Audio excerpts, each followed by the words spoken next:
कुछ तो उन्हें बताना पड़ेगा इस चीज़ को जस्टिफाई करने के लिए कि क्यों वो वीडियो में ओपनली अंजलि को मारते हुए दिखाई दे रही हैं, क्यों ओपनली वो नवीन का फ़ोन छीनते हुए दिखाई दे रही हैं। आप इतनी बड़ी गुंडी हैं, इतनी बड़ी दंगई हैं, आप अपने दंगई होने को कैसे जस्टिफाई कर रही हैं? आप अपने दंगई होने पे जब ब्राह्मण लगा देंगी, अपनी जाति लगा देंगी, तो आपके सारे पाप धुल जाएंगे। यही बात है। ये के प्रोटेस्ट के दौरान हम तो पत्थर नहीं चलाते हैं, हम तो पानी नहीं फेंकते हैं, हम तो आकर के गाली गलौच नहीं करते हैं। उनके प्रोटेस्ट में आप दिखा दीजिए एक इंसिडेंट कि हमने डिसरप्ट करने की कोशिश की हो।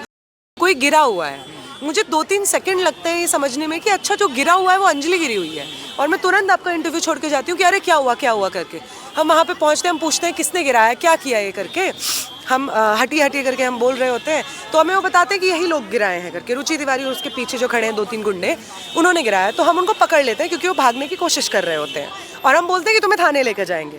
फिर वो भागने की कोशिश करती है, वहाँ से निकल करके हमें मार करके, उस वीडियो में दिख रहा है मेरा चश्मा ऐसे पकड़ करके तोड़ने की कोशिश कर रही हैं, चश्मा मैं छुड़ाती हूँ, फिर वो भागने की कोशिश करती है, हम उन्हें पकड़ते हैं। फिर एक जगह पे जो वीडियो वो चला रही हैं वो है, और उनको 4 लड़कियों ने पकड़ा हुआ है हाथ से, एक तरफ 2 दूसरी तरफ 2, और उस वीडियो के ऑडियो में आप साफ तौर पे सुन सकते हैं मैं कह रही हूँ कि थाना लेके चलेंगे, धक्का देगी, चल थाने चल, ये बात बोली जा रही है और कोई बात बोली नहीं जा रही है। कोई रेप थ्रेट नहीं दिया जा रहा है, कोई तुम ब्राह्मण हो इसलिए तुम्हारा शोषण होगा, ये सब कोई बात है उस वीडियो में आपको सुनाई नहीं देंगे। लेकिन वो उसी तरह के आरोप लगा रही हैं कि मुझे नंगा कर घुमाने की बात की जा रही है, थ्रेट दिए जा रहे हैं, रेप थ्रेट दिए जा रहे हैं, तो इस तरह की बातों को वो लगातार बता रही हैं। तो कुछ तो उन्हें बताना पड़ेगा इस चीज़ को जस्टिफाई करने के लिए कि क्यों वो वीडियो में ओपनली अंजलि को मारते हुए दिखाई दे रही हैं, क्यों ओपनली वो नवीन का फ़ोन छीनते हुए दिखाई दे रही हैं, क्यों उनके लोग ओपनली जाति सूचक गालियां दे रहे थे, हमारे साथी रोविन को मार रहे थे। उनको कुछ तो बताना पड़ेगा उसको जस्टिफाई करने के लिए। तो वो मनगढ़ंत कहानियाँ सुना रही हैं। इन मनगढ़ंत कहानियों को वो जस्टिफाई कैसे कर रही हैं? AI जनरेटेड फ़ोटोज़ से कैसे जस्टिफाई कर रही हैं? हमारी वीडियोस चला करके म्यूट पे चला रही हैं, और उसमें क्या बोला होगा इसकी कहानी बता दे रही हैं। उसको अनम्यूट कर रहे हैं तो पता चल रहा है हम तो बस ये बोल रहे हैं कि थाने में बंद करेंगे। फिर मामला जो है, जब वो प्रोटेस्ट वहाँ से लगभग शांतिपूर्ण होकर ख़त्म हो जाता है, वो जो झड़प होती है, उसके बाद फिर शाम को आप लोग थाने में पहुँचते हैं, वहाँ पे मामला कुछ अलग हो जाता है। वहाँ पे दिखाया जाता है कि कैसे जो है अंजलि को थ्रेट दिया जा रहा है थाने के अंदर, और थाने के बाहर जो है जहाँ आप लोग यूनिवर्सिटी कैंपस में आर्ट्स फैकल्टी में नारे लगा रहे थे ब्राह्मणवाद मुर्दाबाद, तो थाने के बाहर एक लड़की है वो नारे लगा रही है कि ब्राह्मणवाद जिंदाबाद, और थाने के अंदर सब कुछ हो रहा है। इसको कैसे देखते हैं, और क्या आप वहाँ क्या देख रही थी? पुलिस इतनी बेबस क्यों बनी हुई थी? पुलिस बेबस थी या संरक्षण करना चाह रही थी, ये हमें समझने की ज़रूरत है। पुलिस थाने के अंदर, आपके पुलिस थाने के अंदर SHO DCP जिनके अंडर वो थाना आता है, आपके थाने के अंदर पहुंच करके 40-50 की बावली सी भीड़ रेप थ्रेट दे देती है किसी महिला को, कपड़े उतार ये कह देती हैं। और ये तो आपके ऊपर भी सवाल है कि आपके थाने में ऐसा पॉसिबल कैसे है कि भीड़ घुस करके ये सब कर रही है। फिर भी आपको केस करना चाहिए ना उस भीड़ पे, लोगों को आइडेंटिफाई करके। CCTV होता है हर स्टेशन में, पर आप केस नहीं करते हैं, उल्टा आप उस भीड़ को बचाते हैं। फिर आप ही के पुलिस स्टेशन के बाहर खड़े होकर के एक महिला ये कहती हैं कि गोली मारेंगी वो वहाँ पे जो लोग मौजूद हैं उनको, जो कि क्रिमिनल ऑफेंस है, तब भी आप कुछ नहीं करते हैं। SHO DCP दोनों वहाँ पे मौजूद रहते हैं, तब भी आप कुछ नहीं करते हैं। वहाँ पे वो ब्राह्मणवाद जिंदाबाद, वहाँ पे पहले 50 की भीड़ होती है, 60 बनती है, 100 बनती है, 200-150 लोगों की भीड़ वहाँ पे इकट्ठा हो जाती है, और हम लोग 40-50 लोग होते हैं। वो भीड़ हमें मारने के लिए आने की कोशिश कर रही होती है, बीच बीच में पुलिस खड़ी हो जाती है, हमें बोलती है कि आप चले जाइए। हम चले जाएंगे तो तुम तो जान से मार दोगे जो लोग हमारे अंदर मॉरिस नगर पुलिस स्टेशन में मौजूद है उनको, हम क्यों चले जाएं? हमें हटाने की कोशिश कर रही है, बजाय इसके कि ये जो भीड़ है जो आमादा है जान लेने के लोगों की, उस भीड़ को हटाया जाए। अच्छा, एक सवाल आखिरी करना चाहूँगा आपसे। जो महिला यूट्यूबर है उनका साफ साफ कहना है कि ब्राह्मण होने के कारण उनको टारगेट किया गया है आप लोगों के द्वारा, वो जो बता रही है। वो महिला तो ऐसी बात पहली बार नहीं बोल रही है, वो पिछले 1 महीने से घूम घूम करके इमेजिनरी स्टोरीज बना रही है कि इस रिपोर्टर ने मुझे ब्राह्मण होने की वजह से ये बोला, इस प्रोटेस्ट में इन 2 बच्चों ने, वो शक्ल से दिख रहे हैं कि वो स्कूल जाने वाले बच्चे, यूनिफॉर्म पहना हुआ है, इन बच्चों ने मुझे ब्राह्मण होने की वजह से मेरा तिरस्कार किया, मुझे परेशान किया। वही बात वो 13 वाले प्रोटेस्ट में भी बोल रही हैं। आप इतनी बड़ी गुंडी हैं, इतनी बड़ी दंगई हैं, आप अपने दंगई होने को कैसे जस्टिफाई कर रही हैं? आप अपने दंगई होने पे जब ब्राह्मण लगा देंगी, अपनी जाति लगा देंगी, तो आपके सारे पाप धुल जाएंगे। यही बात है।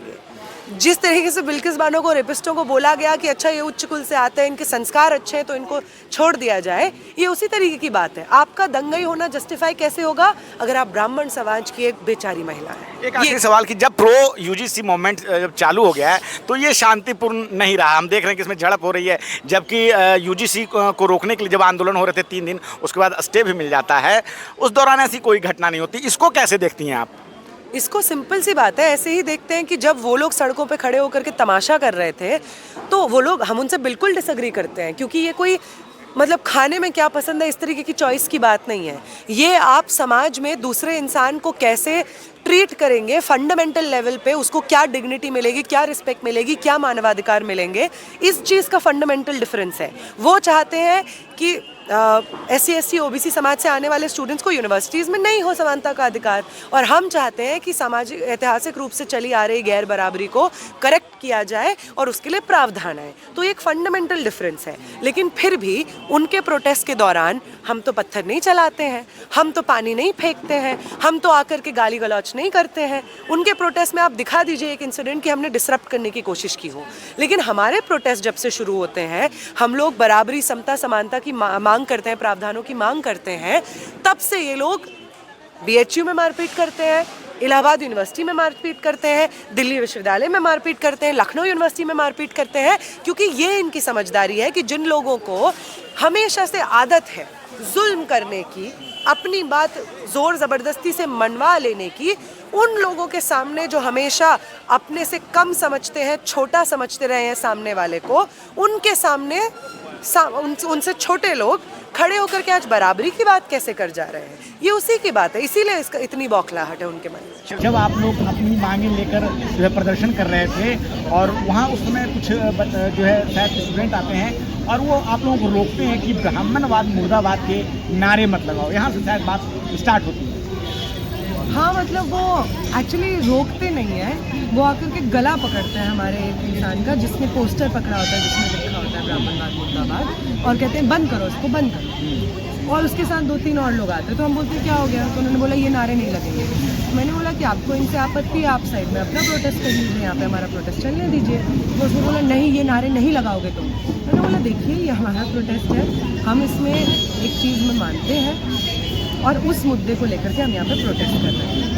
अगर आपको लगता है कि इसके खिलाफ आपको प्रोटेस्ट करना चाहिए तो आप करिए, आप सभा को डिस्टर्ब मत करिए। तो उसने बोला कि नहीं, तो हमने कहा चलिए हम आपको समझा देते हैं कि हम क्यों लगा रहे हैं। तो वो तो मुझे समझना ही नहीं लगेगा ये नारा। तो फिर हम उनसे बात करना एक समय के बाद में बंद कर देते हैं। इसी तरीके से 2-3 बार अलग अलग जगह से अलग अलग लोग कुछ आते हैं और इसी तरीके से कुछ करने की कोशिश करते हैं, और फिर एक समय के बाद हम इन लोगों को आइडेंटिफाई कर लेते हैं और ये डिसाइड करते हैं कि इन लोग को अब हम बाइट नहीं दें, क्योंकि ये लोग इसी तरीके से बात करते हैं। और फिर रुचि तिवारी देखती है कि नवीन, जो कि बांसी की जर्नलिस्ट है, वो इंटरव्यू ले रहे होते हैं प्रोफेसर रविकांत चंदन का। तो उस इंटरव्यू के बाद वो अपनी बात ख़त्म कर रहे होते हैं, तो रुचि कैमरा को बंद कर लेती है, उनके कैमरा पर्सन का कैमरा पे बंद करती है, बंद करवा देती है और उनका फ़ोन छीनने की कोशिश करती है।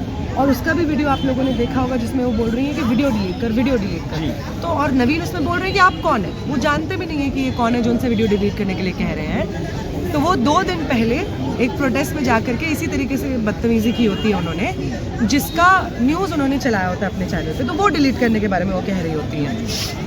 इसी बीच जब हम देखते हैं कि अच्छा कुछ हो रहा है, क्या हो रहा है करके, डिस्ट्रप्शन कुछ हो रहा है, तो एक तरफ सभा चल रही होती है और दूसरी तरफ हमारे 1-2 लोग, सावी, अंजलि, वहाँ पे पहुँचते हैं। क्या हो रहा है, छोड़िए आप छोड़िए बोलते हैं, दोनों को अलग करते हैं। इसी बीच रुचि तिवारी, इसी प्रोसेस में रुचि तिवारी और उनके साथ जो 2-3 लोग हैं वो वहाँ पे मौजूद ही रहते हैं। रुचि गला पकड़ती है ऐसे अंजलि का और उनको ज़मीन पर फेंक देती है। नेहा, आपने हमसे बात की, बहुत बहुत धन्यवाद। शुक्रिया।